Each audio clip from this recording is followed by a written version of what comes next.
નમસ્કાર વિદ્યાર્થી મિત્રો, ગયા લેક્ચરમાં આપણે વિધેય વિશેની ચર્ચા કરતી હતા કે વિધેય ક્યારે કહેવાય, બરાબર. તો કે સૌ પ્રથમ આપણે અભ્યાસ કર્યો હતો કે જો પ્રદેશનો કોઈ પણ એક ઘટક હોય એનું એક અને માત્ર એક જ પ્રતિબિંબ મળવું જોઈએ, અથવા તો વિધેય ક્યારે ન કહેવાય તો પ્રદેશના કોઈ પણ એક જ ઘટકનું જો સામે સ્વપ્રદેશમાં બે પ્રતિબિંબ મળતા હોય, બરાબર, તો એને આપણે વિધેય કહેતા નહીં. તો એને અનુરૂપમાં આપણે અત્યારે થોડાક એક્ઝામ્પલ જોઈએ. તો ઉદાહરણ નંબર 11 કીધું કે નીચેના ઉદાહરણમાં આપેલ સંબંધ ચકાસો કે પ્રત્યેક સંબંધ વિધેય છે કે નહીં અને કારણ આપી જણાવો. તો આપણે જણાવવાનું, જો ન હોય તો કહેવાનું છે કે ભાઈ આ કારણ છે, આપેલું જે ફંક્શન છે વિધેય છે, એ સંબંધ છે, રિલેશન, એ વિધેય છે કે નહીં. તો સૌ પ્રથમ આપણે શું કીધેલું છે, જુઓ, એક મિનિટ પેન લઈ લે. હા, જરીક ઇરેઝ કરી નાખીએ, થઈ શકે પોસિબલ હોય તો. ઓકે, તો શું કીધું છે આપણે જોઈએ. સોલ્યુશન પહેલા માટે વાત ચર્ચા કરીએ તો અહીંયા r બરાબર 2 1 3 1 અને 4 2 છે. એટલે તો કે પ્રદેશના ઘટક જોવાનો. પ્રદેશ એટલે કે આપણે ખ્યાલ છે કે સંબંધ આપેલો હોય એટલે ક્રમયુગ જોડનો પ્રથમ ઘટક એ પ્રદેશ દર્શાવે અને બીજો ઘટક એ વિસ્તાર દર્શાવે. એટલે મતલબ કે એકનું એક પ્રતિબિંબ મળવું જોઈએ, અને પ્રદેશના બે અલગ અલગ ઘટકનું સામે એક પ્રતિબિંબ મળે તો ચાલે. એટલે કે આપણે આ રીતે ચર્ચા કરી હતી કે જો અહીંયા 1 2 3 અહીંયા એ કોઈ બી અને કોઈ સી આપેલું હોય તો 1 નું પ્રતિબિંબ એ મળે અને 2 નું પણ પ્રતિબિંબ એ મળે તો એ શક્ય છે. અને ઉદાહરણ આપણે એવું આપ્યું કે તમારા ક્લાસના કોઈ પણ એક વિદ્યાર્થીનો પહેલો અને બીજો નંબર આવે એ શક્ય નથી, પરંતુ બે વિદ્યાર્થી હોય તમારા ક્લાસના અથવા તમારા વર્ગના, એનો પહેલો નંબર આવી શકે. જો બંનેને સરખા માર્ક હોય તો આ તમારા ક્લાસના વિદ્યાર્થી 1 અને 2, તો એનો બંનેનો પહેલો નંબર આવી શકે, એ શક્ય છે. પરંતુ જો એક જ વિદ્યાર્થીનો પહેલો અને બીજો બંને નંબર આવે એ શક્ય નથી. તો અહીંયા જોઈએ તો કે અહીંયા સંબંધ R આપેલો છે, એના પ્રદેશ કયો આપેલો 2 3 અને 4, બરોબર. એ પ્રદેશના ઘટકો અને તે દરેક ઘટકને અનુરૂપ અનન્ય પ્રતિબિંબ મળે છે, તેથી આ સંબંધ વિધેય છે. તો કે અહીંયા 2 3 અને 4 એ પ્રદેશના ઘટકો છે અને તેને અનુરૂપ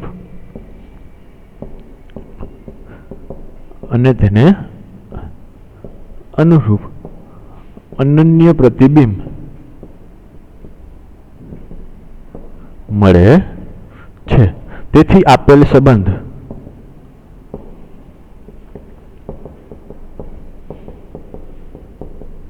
વિધેય છે. ક્લિયર? પહેલું. બીજું શું કહે છે, જુઓ કે r બરાબર 2 2 2 4 3 3 અને 4 4 આ ટાઈપનું આપેલું છે. તો જુઓ અહીંયા પ્રદેશના ઘટક જુઓ ક્યાં છે, 2 3 4, એટલે કે ત્રણ જ ઘટક છે પ્રદેશનો, 2 3 4. અને અહીંયા પ્રદેશના ઘટક બે છે. જુઓ આ 2 છે એ બે વખત આવે, 2 2, અને એને અનુરૂપ એક જ ઇમેજ મળતી નથી, અલગ અલગ ઇમેજ મળે છે. તો આપણે કીધું હતું કે જો આ તમારા ક્લાસનો વિદ્યાર્થી 2 રોલ નંબર વાળો હોય તો એનો બીજો ચોથો નંબર આવે, એવી રીતના આપણે ખાલી કમ્પેર કરી શકીએ. તો બીજો ચોથો નંબર આવે એ શક્ય નથી. તો અહીંયા સંબંધ R ના પ્રદેશના ઘટક 2 ના કેટલા પ્રતિબિંબ મળે, 2 મળે છે, જે શક્ય નથી. કે પ્રદેશના એક ઘટકનું સામે પ્રતિબિંબ એક જ મળવું જોઈએ. તો કે અહીંયા તેથી આપેલો જે સંબંધ છે એ વિધેય નથી. કે અહીંયા સંબંધ R ના પ્રદેશનો ઘટક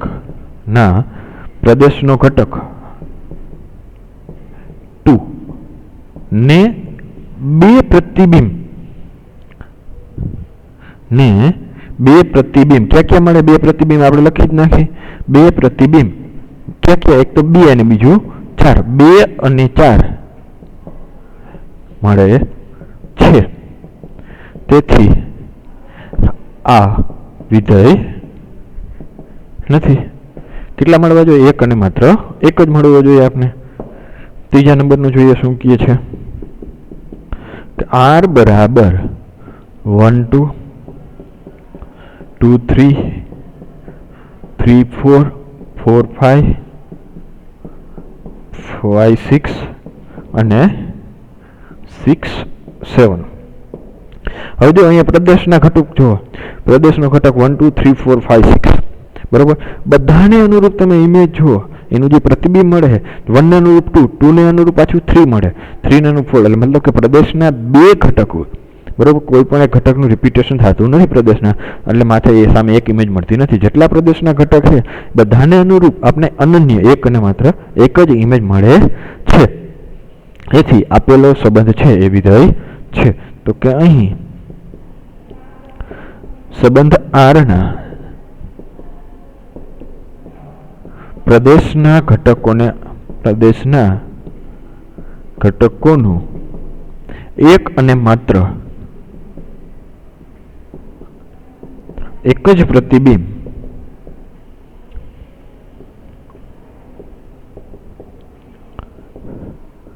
મળે છે. તેથી વિધેય આપેલ સંબંધ એ વિધેય છે અથવા તેથી વિધેય છે. ક્લિયર? નહોતું તો એનું કારણ આપી દીધું, બીજામાં નહોતું, કારણ કે પ્રદેશના ઘટક 2 ને જો અહીંયા જોઈ શકીએ આપણે 2 છે, પ્રદેશનો ઘટક 2 2 એને અનુરૂપ આપણે 2 ઇમેજ મળે 2 અને 4. ક્લિયર? ઓકે. નેક્સ્ટ જોઈએ આપણે કે શું કીધું છે વ્યાખ્યા આપેલી. એ વ્યાખ્યા ઉપરથી આપણે ઘણીવાર ખાલી રકમમાં આપેલું હોય તેમાં વાસ્તવિક વિધેય કીધું હોય તો એવું ખાલી કીધું કે આપેલું વિધેય વાસ્તવિક વિધેય છે તો એનો પ્રદેશ અને સ્વપ્રદેશ શું લેવો એ સમજાવવાનો અહીંયા પ્રયત્ન કરે છે. બરાબર? તો કે એક જ મિનિટ, થોડીક આપણે વ્યાખ્યા જે છે એ થોડીક ઝૂમ કરી જોઈએ.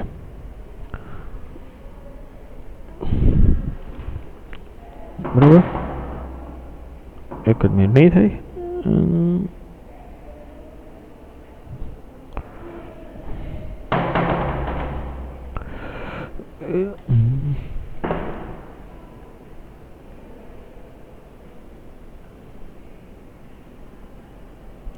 વ્યાખ્યા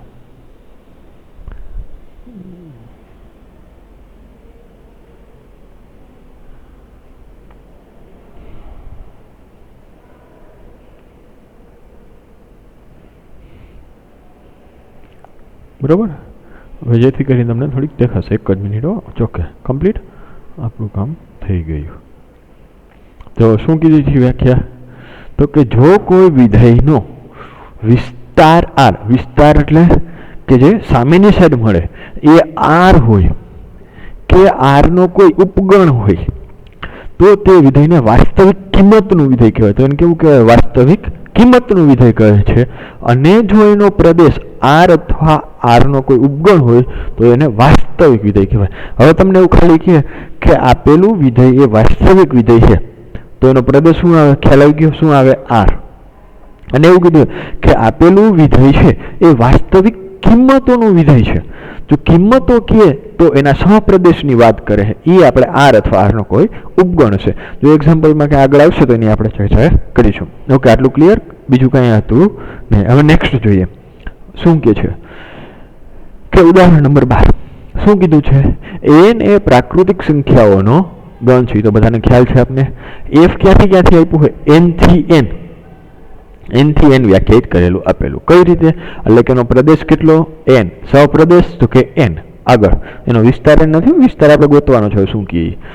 f of x બરાબર 2x plus 2 sorry 2x plus 1 દ્વારા વ્યાખ્યાયિત વાસ્તવિક વિધેય. બરોબર? એટલે કીધું છે વાસ્તવિક વિધેય એટલે કે શું કીધું? કાં તો એનો પ્રદેશ હોય એ R હોય અથવા R નો ઉપગણ હોય. કોઈ પણ n છે આપણે ખબર છે શું છે? R નો ઉપગણ છે. વાસ્તવિક વિધેય હોય તો આ વ્યાખ્યાની મદદથી નીચેનું કોષ્ટક પૂર્ણ કરો. તો કોષ્ટક આપણે અહીંયા જસ્ટ ખાલી પૂરું કરવાનું છે. કોષ્ટક એટલે કેવું કોષ્ટક? અહીંયા x બરાબર તમને કિંમત આપી કેટલી? પહેલા 1. તો એને અનુરૂપ y શું મળે? y એટલે કે y બરાબર f of x. y બરાબર શું છે? f of x. તો એને અનુરૂપ આપણે મેળવવાનું છે. સૌ પ્રથમ આપણે શું મેળવવાનું? f of 1. પરંતુ આપણે f of x શું આપેલું છે? f of x બરાબર 2x plus 1. હવે જો ધ્યાનથી જોવાનું, f of x બરાબર 2x plus 1 આપણે અહીંયા આપેલ છે. તો અહીંયા x છે તો અહીંયા x આવે, 2x ની જગ્યાએ x આવે.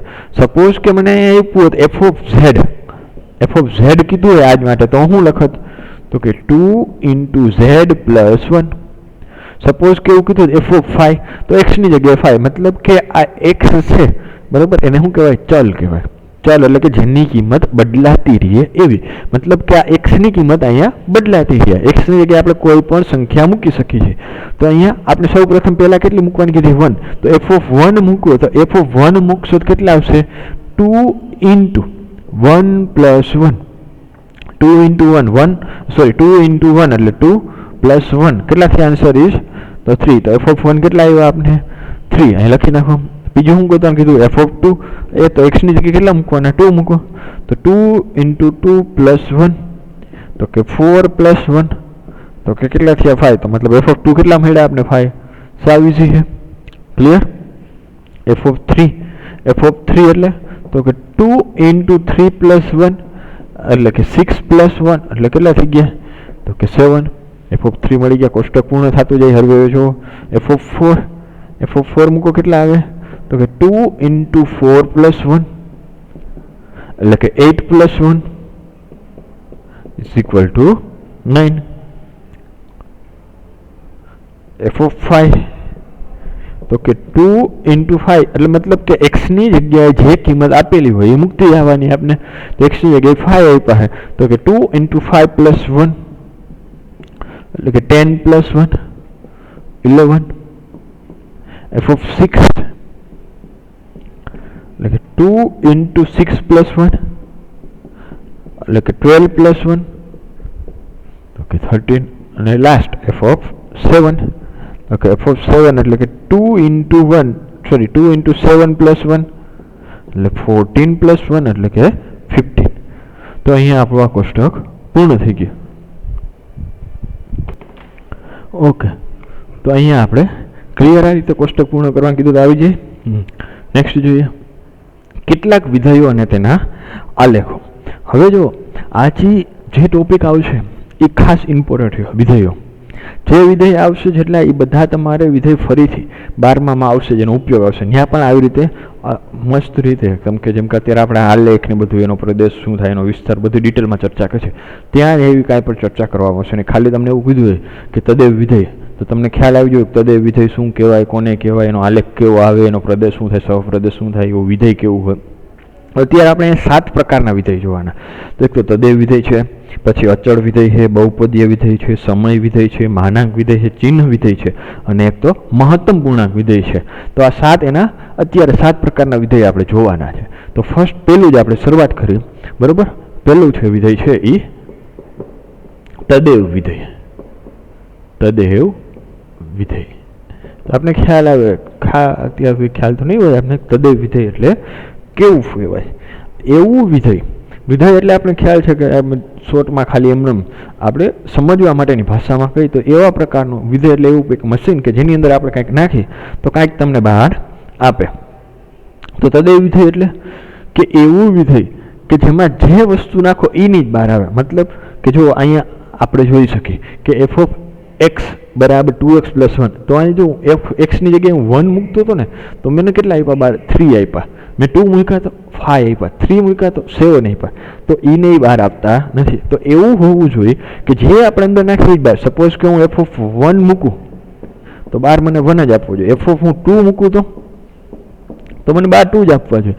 તો આવું ક્યારે શક્ય થાય? જો એફ ઓફ x = x જ હોય, એફ ઓફ x = x તો શક્ય છે. તો કે એફ ઓફ x = x જે વિધેય હોય એને તદેવ વિધેય કહેવાય. અંગ્રેજીમાં એને આઈડેન્ટિટી ફંક્શન કહેવાય. એટલે કે જો વ્યાખ્યા લખી લે તદેવ વિધેય, જો r એ વાસ્તવિક સંખ્યાનો ગણ હોય, r એ વાસ્તવિક સંખ્યાઓનો ગણ હોય તો f from r થી r, f ક્યાંથી? r થી r નું f of x = x, f of x બરાબર શું? કઈ રીતે વિધેય આપ્યું? f of x = x દ્વારા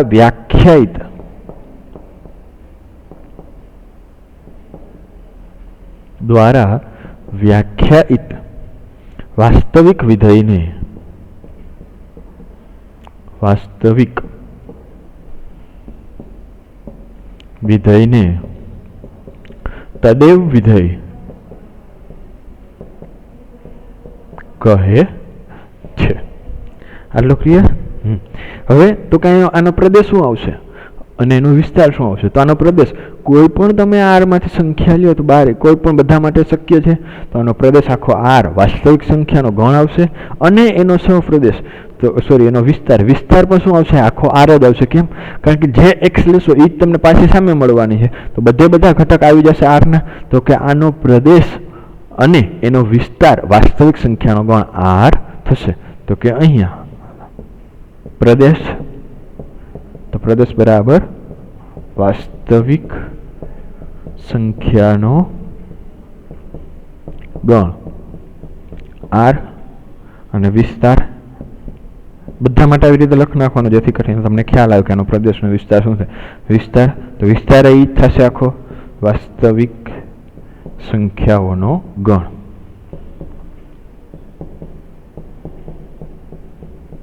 આર ક્લિયર? તો આની આકૃતિ જોઈએ તો આપણે દોર લઈ, આ એક્સ અક્ષ, આ વાય અક્ષ એટલે કે નહીં આલેખ એમ. હવે જો અહીંયા એક્સ અક્ષ ઉપર 1, અહીંયા 2, અહીંયા 0, અહીંયા -1, અહીંયા -2, અહીંયા 1, વાય અક્ષ ઉપર અહીંયા 2, અહીંયા -1 ને -2 આવી સંખ્યા. એફ ઓફ એક્સ બરાબર એક્સ એટલે જો હું 0 મૂકું તો 0, જો એક્સ બરાબર 1 મૂકું તો મને 1 ક્યાં મળશે? એફ ઓફ એક્સ બરાબર 1 એટલે એ કેની કિંમત મળે? મને વાયની મળી, એટલે કે 1 1. પછી 2 મૂકું તો કે મને 2 જ આપે છે. -1 તો કે -1, -2 તો કે -2, તો મતલબ કે આ પ્રકારની આમ સીધી લાઈન મળશે, રેખા. બરોબર? રેખા મળશે. એ એનો આલેખ એફ ઓફ એક્સ બરાબર એક્સ. એફ ઓફ એક્સ બરાબર એક્સ. ક્લિયર? ઓકે. બીજો પ્રકારનું વિધેય જોઈએ. બીજું વિધેય છે એ અચળ વિધેય છે.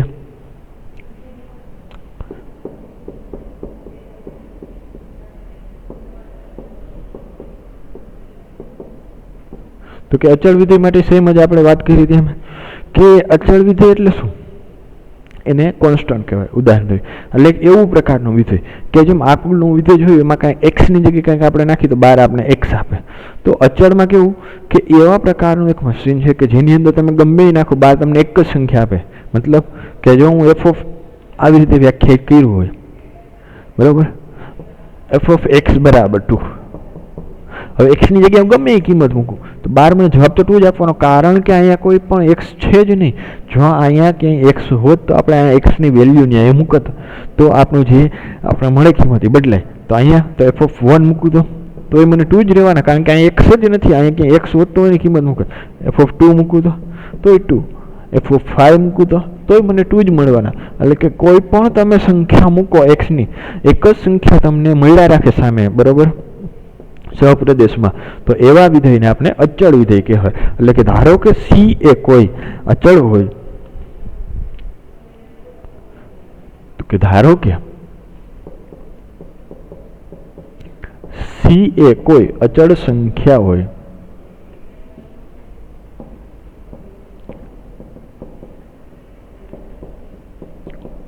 તો પ્રત્યેક x બિલોંગ્સ ટુ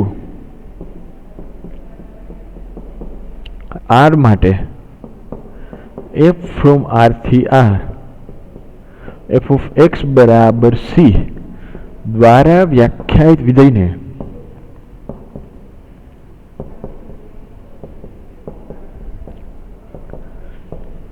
અચળ વિધેય કહે છે. તેનો હવે એનો તેના પ્રદેશ, તો કે પ્રદેશ શું આવશે? તો કે R આખો વાસ્તવિક સંખ્યા અને એનો વિસ્તાર તો કે વિસ્તાર શું આવશે? જુઓ, કોઈ પણ સંખ્યા આપણે હમણાં ઉદાહરણમાં જોયું, કોઈ પણ નાખતા હતા, જવાબમાં ખાલી કેટલા આપતા હતા? એક જ સંખ્યા 2 આપતા હતા, કારણ કે આપણે f (x) = 2 વ્યાખ્યાયિત કર્યું. તો અહીંયા કઈ રીતે વ્યાખ્યાયિત કર્યું? f (x) = c. તો આનો વિસ્તાર શું આવશે? ખાલી એક જ સંખ્યા c. અને ખાલી c હોય તો એમને ન લખાય. c ને કેમાં વિસ્તાર હંમેશા એક પ્રકારનો ગણ જ છે, એટલે એમાં શેમાં લખવા પડે? છગડિયા કૌંસની અંદર c લખવાનું, એટલે એક સંખ્યા આપેલી છે એટલા માટે. તો વિસ્તાર એ ગણ છે એટલા માટે આપણે શેમાં લખશું? ગણની અંદર લખશું c. બરોબર? તો એનો પ્રદેશ R C. કેમ C આવ્યું? તો કે આપણે અહીંયા ખાલી f (x) = c. જો સપોઝ કે તમે f (x) = 5 વ્યાખ્યાયિત કરો તો એનો વિસ્તાર ખાલી કેટલો આવે? 5 આવે. ઉદાહરણ તરીકે આપણે જોઈએ કે સપોઝ કે આપણે તમે એવી રીતે વ્યાખ્યાયિત કરવું f (x) = 1, તો આને આલેખ કેવો મળે? કોઈ પણ સંખ્યા તમે ઉપલું નાખો, બરોબર, તો મળશે તમને એક જ સંખ્યા. આ x અક્ષ, આ y અક્ષ, આ -1 અને -2. અહીંયા સપોઝ કે 1 છે ને અહીંયા -1, તો 0 મૂકું તોય 1, 1 મૂકું તોય 1, 2 મૂકું તોય 1, 3 મૂકું તોય 1, અથવા 1.5 કોઈ પણ સંખ્યા મૂકીશ તો મને એ જ આપશે. તો આ કેવી આવશે? અહીંયા લાઈન મળે. આ f (x) = 1. ક્લિયર? ઓકે. એટલે હંમેશા જે લાઈન મળશે ને આવી રીતે અચળ વિધેય હંમેશા એ મોસ્ટ x અક્ષને સમાંતર જ હશે. ક્લિયર? અચળ વિધેય. હવે ત્રીજું બહુપદીય વિધેય.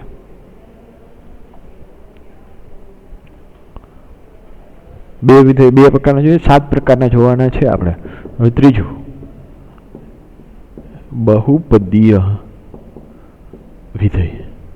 હવે આ વિધેય એટલે તો કે જનરલી તમને બહુપદી કોને કહેવાય તો આપણે 10મા ધોરણમાં એમાં ભણી ગયા છીએ, બરાબર? તો હવે એના પ્રકારનો વિધેય આપણે કે જો પ્રત્યેક x belongs to R માટે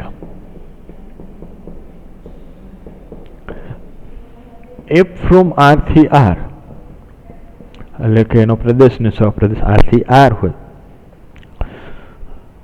f (x) બરાબર એવી રીતે વ્યાખ્યાયિત કરેલ હોય a0 a1x a2x² plus up to an x⁻n. હવે આ a0 a1 a2 an એના બધાને શું કહેવાય? એના સહગુણક કહેવાય. કેનો? x નો સહગુણક તો કે a1, x² નો સહગુણક a2, x⁻n નો તો કે an. તો અહીંયા a0 a1 a બધા સહગુણક છે. અને આજે આપણે બહુપદી આપી, કેટલા ઘાતવાળી બહુપદી કહેવાય? તો કે n ઘાતવાળી. અને બહુપદી વિષયની તમે ચર્ચા કરી તો આપણે ખ્યાલ છે કે જો બહુપદી જેટલા ઘાતવાળી હોય અને એનો જે સહગુણક હોય એ નોટ ઇક્વલ ટુ 0 હોવો જોઈએ. તો આ બહુપદીને આપણે n ઘાતવાળી બહુપદી કેવી હોય? તો આ n છે એની સંખ્યા એ કેવો હોવો જોઈએ? Not equal to 0. કેમ? જો કે 0 હોય તો આખું x⁻n વાળી ટર્મ જ નીકળી જાય. એ ટર્મ નીકળી જાય તો બહુપદીની ઘાત જેટલી હોય એટલી ને એટલી ઘાત રહે નહીં, એના કરતાં ઘાત એની ડિક્રીઝ થઈ જાય, એટલે ઘટી જાય. એટલા માટે કન્ડિશન મૂકવી પડે કે an નોટ ઇક્વલ ટુ 0. ને n ઘાતવાળી ઘાતનું બહુપદીય વિધેય કહેવાય છે જ્યાં an નોટ ઇક્વલ ટુ 0, જ્યાં an નોટ ઇક્વલ ટુ 0 છે. અને આ a0 a1 up to an એ બધા શેમાંથી આવે છે? R માંથી, બરાબર ને? n ઘાતવાળું બહુપદીય વિધેય કહે છે. હવે બીજી એક કન્ડિશન હોતી છે બહુપદીમાં. એક તો આ condition a not equal to 0 હોય તો n ઘાતવાળી, પરંતુ જે n છે આ x ની પાવર એની ઘાત n છે એ n ઉપર સંખ્યા, બરાબર? કન્ડિશન હોય કેવું હોવું જોઈએ? n એ અને n એ અનઋણ એટલે કે ઋણ ન હોય એવું અનઋણ પૂર્ણાંક સંખ્યા છે, બરાબર? n એ અનઋણ પૂર્ણાંક એટલે કે n માંથી આવતી એટલે પ્રાકૃતિક સંખ્યા તમે એવી રીતે પણ કહી શકો. કારણ કે 0 પણ આવે પ્રાકૃતિક ન કહે, પણ અનઋણ પૂર્ણાંક કહી શકો. પૂર્ણાંક સંખ્યા એટલે કે ઋણ આવે નહીં, એટલે ઋણ હોય તો આપણે બહુપદી કહેવાય નહીં. પછી 3/2 આપેલી પાવર તો એને આપણે બહુપદી કહેવાય નહીં. ઉદાહરણ તરીકે f (x) બરાબર 1 + x². બીજું એક ઉદાહરણ લઈ લઈએ, f (x) બરાબર x³ + x⁻100, બરાબર? આ જે કાંઈ પણ કહેવાય એ બહુપદી ઉદાહરણ છે. જ્યારે જો એફ ઓફ એક્સ બરાબર, તો ક્યારે ન કહેવાય તો કે જો એફ ઓફ એક્સ બરાબર એક્સ આવું કોઈ પણ 3/2 + 5 અથવા અને એફ ઓફ એક્સ બરાબર બીજું કાંઈ પણ આપેલું હોય, સપોઝ કે એક્સ બરાબર 9/2 પ્લસ એક્સ આવી કોઈ પણ પાવર આપેલી 100, બરાબર, એવું આપેલું હોય દ્વારા વ્યાખ્યાયિત, અહીંયા 9/2 999 કરી નાખો, 999/2 કોઈ પણ દ્વારા વ્યાખ્યાયિત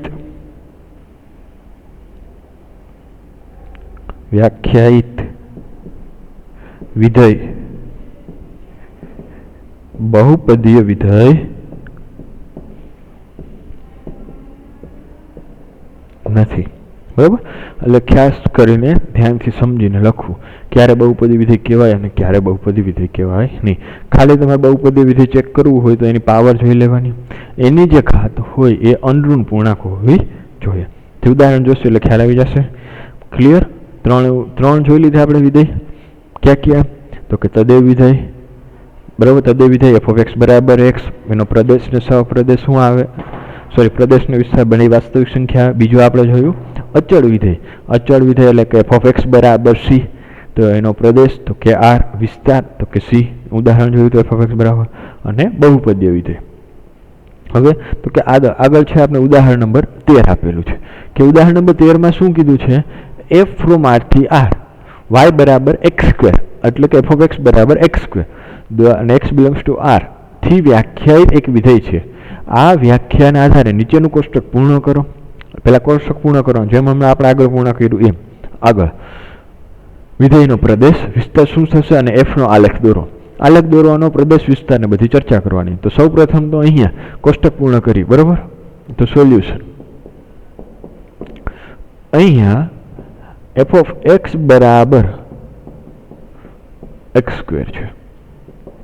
હવે કઈ સંખ્યા પૂછી છે, એફ ઓફ -4, તો કે એફ ઓફ -4 એટલે કે -4 x ની જગ્યાએ -4 એનો વર્ગ કરો તો કેટલા મળે, -4 નો વર્ગ કરો તો કે 16. પછી એફ ઓફ -3 તો કે -3 નો વર્ગ તો કે 9. એફ ઓફ -2 તો કે -2 નો વર્ગ 4. એફ ઓફ -1 તો કે -1 નો વર્ગ તો કે 1. પછી એફ ઓફ 0 એટલે કે 0 નો વર્ગ કેટલા આવશે, 0. સેમ એવી રીતે એફ ઓફ 1 તો કે 1 નો સ્ક્વેર તો કે એ 1 જ આવશે. પછી એફ ઓફ 2 તો કે 2 નો સ્ક્વેર તો એ પાછા કેટલા આવશે, 4.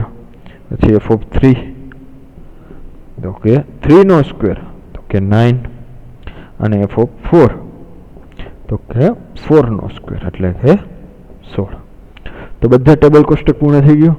જે કિંમત હતી તમારે લખવી એને લખી નાખો, 16 9 4 1 0 1 4 9 અને 16.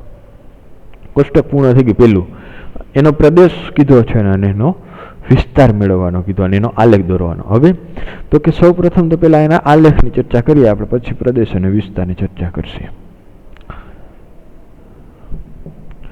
તો આ x અક્ષ, આ આપણી y અક્ષ.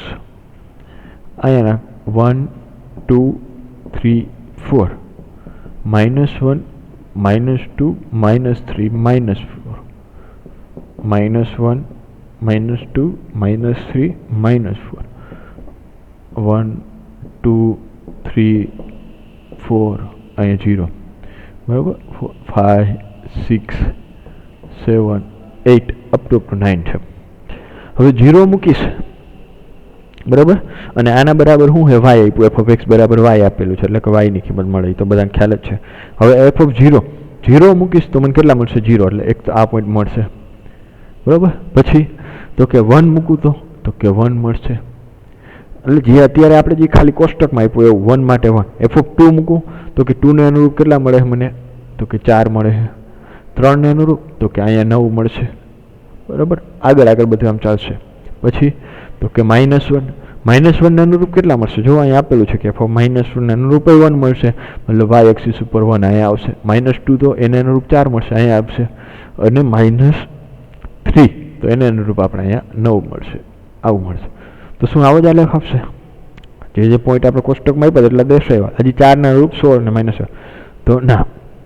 હવે આલેખ આવશે એ આપણે દોરી કેવો આપણે આમ કરી નાખીએ, બરોબર, આમ ટૂંકમાં એમ હજી પોઈન્ટ હોય ગોળનો પોઈન્ટ અહીંયા તો પણ હવે આપણે તો દર્શાવ્યો તો અહીંયા એ તો ખાલી દોઢ છે, આખી દોઢ લાઈન કેમ કરી? કારણ કે એનો પ્રદેશ જો શું આપેલો છે આર આપ્યો છે અને આ તો આપણે ખાલી આમાંથી આરમાંથી ખાલી પૂર્ણાંક સંખ્યાઓ એટલી જ લીધી, એના સિવાય -1 હે તો -1.1 નહીં હોય, -1.5 નહીં આવે, એ બધી સંખ્યાઓ આવશે. એટલે આપણે આલેખ દોરી એ આવી રીતે લાઈન ક્યારે દોરી શકીએ? જો આપણને અહીંયા પ્રદેશ એનો આર તો એટલે કે આપણે આ સંખ્યા લઈ શકીએ, આજે આ સંખ્યા રેખા ઉપર આ એક્સ અક્ષ ઉપરની આ બધી સંખ્યા લઈ શકીએ તો એને અનુરૂપ મને એક પોઈન્ટ મળતો જાય, એટલે માટે આપણો આલેખ છે આપણે આમ લાઈન કરીને આપણે દોરી શકીએ. વરના જો ખાલી એનો પ્રદેશ અહીંયા આપણે એન આપેલો હતો તો આપણે જે હમણાં ડોટ દોર્યા ને એન સોરી ઝેડ આપ્યો હતો એન લખ્યા હોત તો ખાલી ઓલી સાઈડનો એક જ ભાગ આવત, બરાબર, પોઝિટિવ સંખ્યા. પણ ઝેડ આપેલો હતો તો જે આપણે ડોટ દોર્યા ને ખાલી ડોટ જ આવે પછી એવો ખાલી ઝેડ કીધું હોય તમને પ્રદેશમાં અને તમે જ આવી રીતે લાઈન કરો તો એ ખોટું પડે, સાચું પડે નહીં. એટલે સમજી વિચારીને જોવાનું, કારણ કે અહીંયા આપણો પ્રદેશ આર આપેલો એટલે બધી સંખ્યા આવશે એટલે આવી રીતે હજી આગળ જશે એટલે કે આને આપણે એરો કરી દેવાના, બોર્ડની લિમિટ ત્યાં પૂરી થઈ જાય. ક્લિયર? હવે અહીંયા જોયું કે આપણે પ્રદેશ માટે તો કે પ્રદેશ માટે તો દરેક સંખ્યા આવે, બધા એક્સ આવે, જે એક્સ આરમાં હોય દરેક આવે છે. તો લખી નાખી કે એફ નો પ્રદેશ એટલે કે બધા જ એક્સ કેવા એક્સ જે એક્સ બિલોંગ્સ ટુ આરમાં હોય એવા, પરંતુ એનો વિસ્તાર, હવે વિસ્તાર જો વિસ્તાર કેવો આવે બધો ધન જ સંખ્યા આવશે. કેવી સંખ્યા આવશે? ધન જ, કારણ કે સ્ક્વેર કરશી તો એ સંખ્યા ક્યારેય કોઈ પણ સંખ્યાનો સ્ક્વેર કરીએ એટલે ઋણ આવશે નહીં, ધન જ આવશે. એટલે કે એનો વિસ્તાર છે એ આર પ્લસ જ આવશે, અનઋણ વાસ્તવિક સંખ્યા. એ રીતે કેવું કહેવાય. અને બીજી રીતે આવી રીતે લખવાનો હોય તો એવી રીતે લખી શકાય કે એફનો વિસ્તાર જે આપણે ટેક્સ્ટ બુકમાં આપેલું છે એ જ રીતે રાખીએ કે એક્સ સ્ક્વેર કે જ્યાં એક્સ બિલોંગ્સ ટુ આર, એટલે કે દરેક આરના જે ઘટકો હોય, બરોબર, આરના ઘટક એનો સ્ક્વેર કરવાથી જે સંખ્યા મળશે એ બધો એફનો વિસ્તાર થઈ ગયો. તો એફનો વિસ્તાર, પ્રદેશ, આલેખ અને એનો કોષ્ટક પૂર્ણ કમ્પ્લીટ. ઓકે, સમજાઈ ગયું આ પ્રકારના ઉદાહરણ, બરોબર. એક્ઝામમાં આવા પ્રકારના એક્ઝામ્પલ આવી શકે. હવે આગળનું જે છે એનો તો હજી આપણે 3 પ્રકારના વિધેય ભણેલા છે. બીજા વિધેયનું બીજા ઉદાહરણ એનો આપણે અભ્યાસ નેક્સ્ટ લેક્ચરમાં કરીશું. Thank you.